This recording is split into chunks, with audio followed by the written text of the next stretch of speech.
At 9:12 a.m., the judge looked up from the sealed report and said my name, Senior Analyst Phoebe Jensen. No one in that courtroom breathed. My stepbrother's grin vanished. My mother's hand froze mid-air. The same people who once called me too dramatic were finally speechless. They thought this was just another family dispute. It wasn't. It was a federal case with evidence they couldn't talk their way out of. Before I tell you how a quiet daughter turned her family's lies into silence, hit that like button and tell me where you're watching from, so I know I'm not the only one who's ever had to let the truth speak louder than family. From the outside, we look like the kind of family people envy.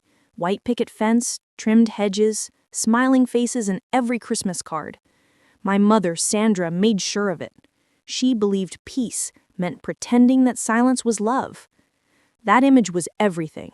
My stepfather, Gary, played along, and my stepbrother, Mark, her golden boy, was the center of that carefully staged picture. At family dinners, Mom would beam at him like he'd hung the moon. "Mark just got promoted again," she'd announce, clapping her hands as if the news deserved champagne. He'd raise his glass with that easy grin.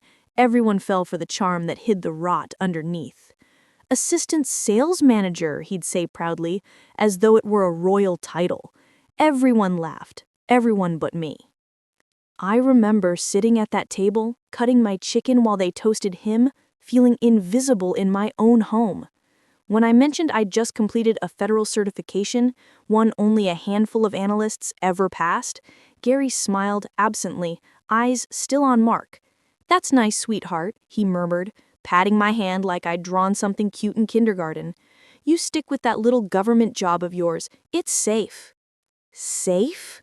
That word always came from people who'd never done anything brave.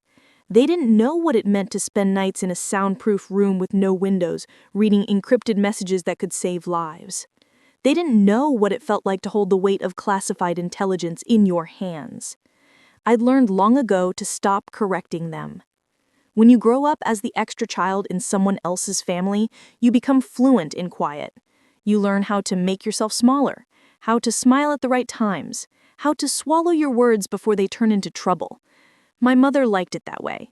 She used to say, "P, you think too much. Just enjoy life, honey." But she wasn't talking about enjoying mine. She meant not disturbing hers. At every holiday, the same pattern played out. Mark would show up late, half drunk, arms full of excuses.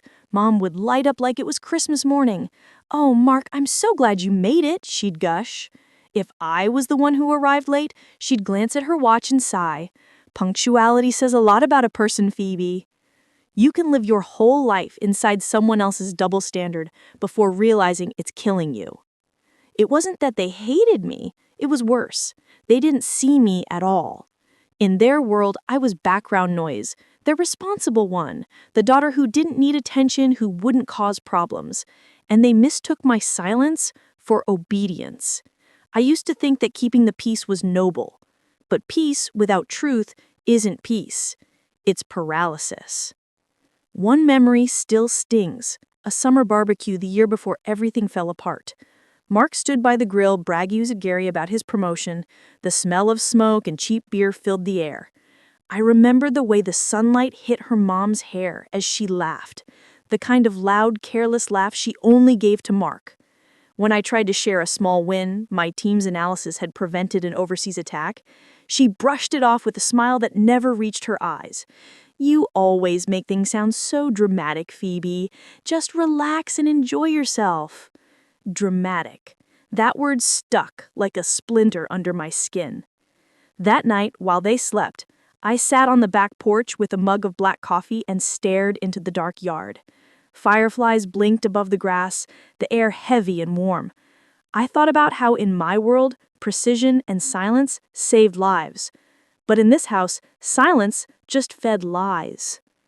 I didn't know it yet, but something inside me was shifting, slowly hardening into something unbreakable.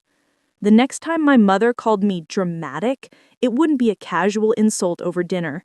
It would be a sentence she'd regret for the rest of her life. It happened on one of those nights that never should have existed. thick with heat, silence, and the smell of whiskey. It was 4 a.m.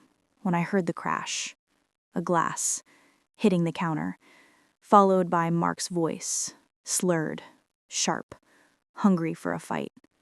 I found him in the kitchen, bathed in the bluish hum of the fridge light. The air reeked of alcohol and arrogance. He turned when he saw me. Couldn't sleep either, huh? His grin was crooked, mean. What's wrong, agent girl? Still think you're better than the rest of us? I kept my voice low, careful. You should go to bed, Mark. You've had enough. That was my first mistake, sounding calm. To him, calm meant control, and control was something he couldn't stand. He stepped closer, waving the empty bottle like a prop. You think that little desk job makes you special? You don't even have a life, Phoebe? Mom says you hide behind work because no one wants you around. The words hit harder than they should have. Maybe because they weren't entirely his. They were hers, recycled and sharpened. From the living room, I could hear faint laughter. My mother, my stepfather. They weren't asleep. They were listening. I turned away, reaching for a towel to wipe the counter, anything to end it. That's when I heard the drawer slide open, the scrape of metal against wood. I turned back. He had a screwdriver in his hand. Mark, stop, I said. My voice came out steadier than I felt. Put it down. He smiled wide and wrong. You're so dramatic. Then he lunged. A white-hot flash tore through my shoulder, sharp, immediate, burning. My knees gave out. The floor came up fast, and the world went sideways. I could feel the warmth spreading through my shirt, the slickness of blood under my fingers. And over it all, I heard laughter. Soft at first, then louder. My mother's voice floating in like poison. Oh, Mark, for God's sake, she probably slipped. Phoebe, stop being so dramatic. The room spun. The walls seemed to close in. Somewhere between pain and disbelief, something in me detached. I remember staring at the ceiling, thinking how quiet the world sounded when you finally stopped expecting anyone to care. Then, through the ringing in my ears, I realized I was still breathing, still awake, still in control of at least one thing, what I'd do next. When I opened my eyes again, the world was sterile, white, and humming. The antiseptic smell hit first, then the beeping monitors. My shoulder felt like it was on fire. For a moment, I thought the silence meant safety, until I heard her voice. Oh, thank God you're awake, my mother said. Her tone rehearsed, brittle around the edges. She sat primly beside my bed, hands folded like she was at church. Gary hovered behind her, pretending to look worried. We gave us such a scare, honey. You tripped and fell on the toolbox. Mark feels just awful about it. I stared at her, the words slowly sinking in. I fell? She nodded quickly. Too quickly. You know how clumsy you can be when you're tired. It's no one's fault. That sentence, that perfect practiced rewrite of reality, snapped something in me. I could still see the glint of metal, the blood on the tile, her laughter echoing like static. And now she was pretending it never happened. They weren't protecting me, they were protecting him. I forced my expression to stay neutral. My training kicked in like a reflex. Observe, assess, control. Where's Mark? I asked. He's at home. He's been beating himself up all night. You should have seen him crying. Crying. Right. The same man who called me pathetic hours ago. I'll be fine, I said softly, trying to keep my voice from shaking. Can you both give me a minute? Mom smiled, relieved that her version of events had stuck. Of course, sweetheart. We'll bring you some clothes later. They left the room without another glance. The second the door clicked shut, I exhaled, slow, measured. When the operator answered, I spoke clearly. This is Analyst Phoebe Jensen. I'm reporting an assault on a federal employee and the activation of a duress protocol. There was a pause. Confirmed, Analyst Jensen. Duress code received at 04:05 hours, incident file initiated. Relief didn't come. Not exactly. What I felt was precision. The kind of clarity that only shows up when you stop asking why and start acting on fact. Within hours, a legal liaison from my agency arrived. Anna Reyes. Sharp suit, sharp eyes, all business. She didn't waste time with sympathy. "You did the right thing," she said, opening her folder. "Your SOS triggered an automatic wellness check. Paramedics found you on the floor with a penetrating wound. Everything's documented. We'll let the evidence speak." I nodded. My voice came out calm. "They think this is a family matter." Her lips curved slightly. "Then we'll show them it isn't." As she stood to leave, I caught my reflection again in the dark hospital window. Shoulder bandaged, eyes unflinching. For the first time, I didn't feel like the invisible daughter. I felt like a weapon with paperwork to prove it. The courtroom smelled like old paper and stale coffee, the kind of place where truth had to fight for oxygen. Rows of wooden benches creaked as people settled, their murmurs fading when the bailiff called my name. I walked in behind my attorney, Anna Reyes, my posture straight despite the faint ache in my shoulder. Across the aisle sat my mother, my stepfather, and Mark. He looked freshly scrubbed, hair neatly parted, tied just a bit too tight. The smirk on his face was small, but it was there. The same one he'd worn the night he drove a screwdriver into my skin. Mom's eyes flicked to mine, filled with something between pity and irritation. To her, this was an embarrassing misunderstanding. She had told herself the story so many times she believed it. Anna leaned toward me. "He'll go first," she whispered. "Let him talk himself into a corner." Mark's lawyer, a local type with shiny shoes and a TV commercial grin, rose dramatically. "Your Honor, this case has been blown completely out of proportion. It's nothing but a family disagreement. Miss Jensen, my client's stepsister, has a history of emotional outbursts and exaggerated claims. Even her own mother will testify that she tends to dramatize." I felt the air leave the room for a second. There it was again, that word, dramatic. My mother's legacy to me. The lawyer went on, flipping through his notes with theatrical flair. "My client regrets the misunderstanding that led to Miss Jensen's minor injury, but the evidence clearly shows there was no intent to harm. It was an accident." When he finished, he turned toward my family as if expecting applause. My mother nodded approvingly. Gary exhaled like a man unburdened, and Mark sat back with an easy shrug, his hand brushing his tie. Anna didn't move for a beat. Then she stood, quietly, deliberately. "Your Honor, the petitioner would like to enter into evidence Diplomatic Security Service Report number 77B, accompanied by 911 call logs and sworn federal statements." Mark's lawyer laughed under his breath. "Your Honor, this is a domestic dispute, not a federal investigation." The judge, a silver-haired man with weary eyes, raised a brow. "That's quite a claim, counsel. Let's see what this is." Anna handed the sealed folder across. The judge ran his thumb along the edge, noting the official seal before breaking it open. His eyes scanned the first page, then another. The sound of paper shifting filled the silence. His expression changed. First curiosity, then disbelief, and finally something close to anger. "This report," he said slowly, "documents a level—" The judge kept reading, his voice steadier now, almost mechanical. "Responding paramedics found Miss Jensen semi-conscious on the kitchen floor with a puncture wound consistent with a Phillips head screwdriver. Her blood was present on both the weapon and her clothing. Toxicology reports show Mr. Mark Jensen's blood alcohol content at 0.16. He lowered the papers, eyes narrowing.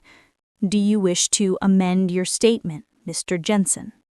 Mark blinked, his mouth opened, then shut.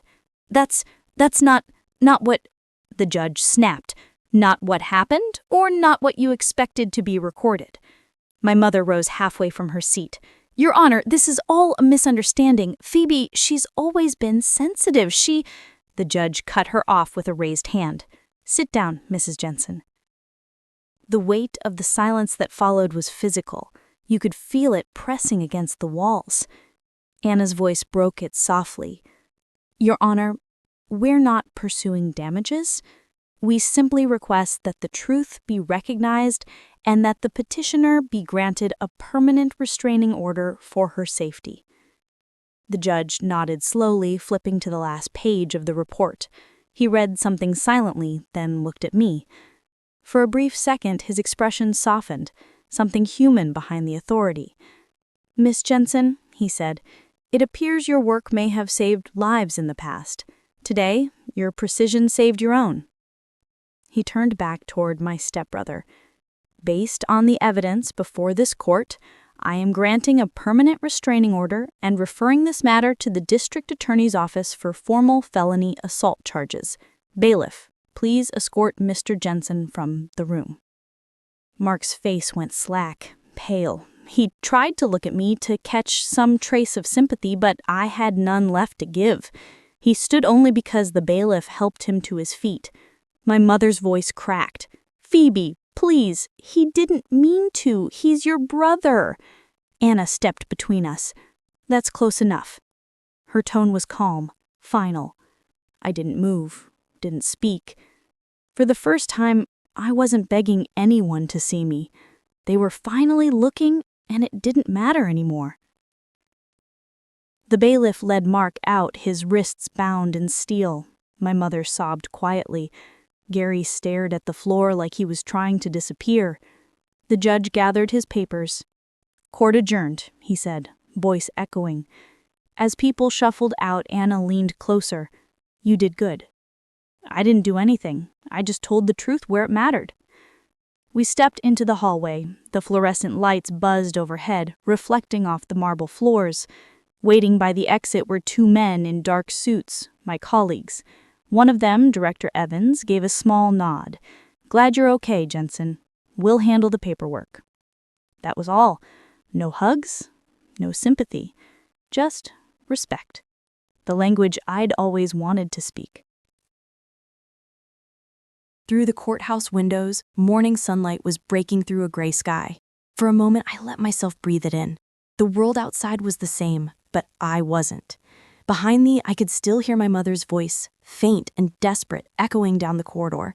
"Phoebe, wait! We need to talk!" I didn't turn around. Instead, I walked toward the light, each step steady, deliberate. My shoulders still ached, but the pain felt different now. Earned, claimed, understood. The truth had done what I never could. It silenced them. Outside the courthouse, the air felt sharper, cleaner. The chaos was still behind me, muffled by stone walls and locked doors. I stood for a moment at the top of the steps, watching people pass who had no idea what had just happened inside. Anna walked beside me, closing her briefcase. "They'll process the charges this afternoon," she said quietly. "You won." "I wasn't playing," I replied. She gave a small, knowing smile. "Exactly." Then she left, her heels clicking away until the sound faded. Down the steps, Director Evans waited by a black car, phone in hand. He looked up, his nod precise. "Glad you're all right, Jensen. Take the rest of the week off. We'll handle the fallout." "Thank you, sir." That was all we needed to say.